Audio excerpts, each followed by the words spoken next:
Mental health is a serious concern with 1 out of 4 people suffering from a mental health disorder. To give you a perspective, there are more deaths by suicide than murders and war put together. Moreover, this pandemic has further aggravated mental health issues for various reasons, right from the fear of losing your jobs, to the uncertainty of writing examinations, to the ultimate fear of losing your loved ones.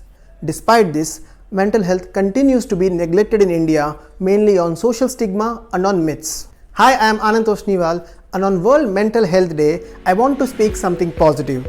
I want to share 3 innovative success stories of conquering mental health from unknown parts of the world. Unfortunately, India performs really poorly on access to mental health with just 0.3 psychiatrists for 1 lakh people. We badly need to invest in improving access to mental health, but we can't follow the developed models of Sweden and Norway in our country. Hence, I handpicked 3 success stories from underdeveloped countries which we can adopt. Number 1, Zimbabwe, one of the most unlikely places you would expect on this list. They came up with an innovative concept called Friendship Bench, which replaced the conventional therapy rooms with benches under trees. Here, trained elderly women known as community grandmothers deliver mental health therapy to patients in a casual and comfortable environment on benches under tree. The results: in the first 6 months, the prevalence of depression came to just 10% in the test group, with participants 5 times more unlikely to commit suicide.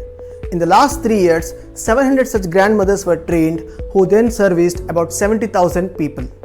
There is so much potential to explore this friendship bench concept in India, given the strong bond we share with our grandparents. This takes me back to my amazing summer holidays. Number 2, Argentina. The country took a drastic step of integrating primary health care with mental health. Under this, general physicians were trained to deal with mental health patients as well.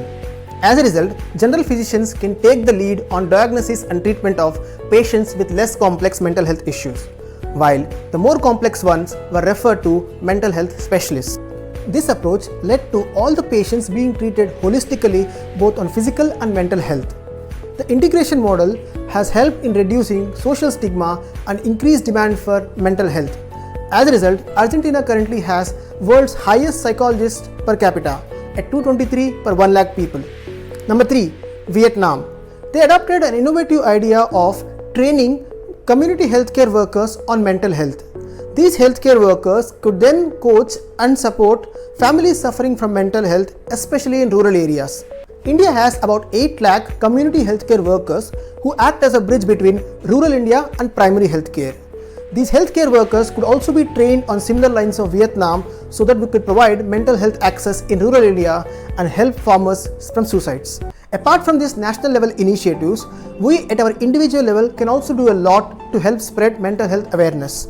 And what better place to start than our schools and colleges? I have started reaching out to schools and colleges over the weekend to help increase awareness of mental health from my research and experience.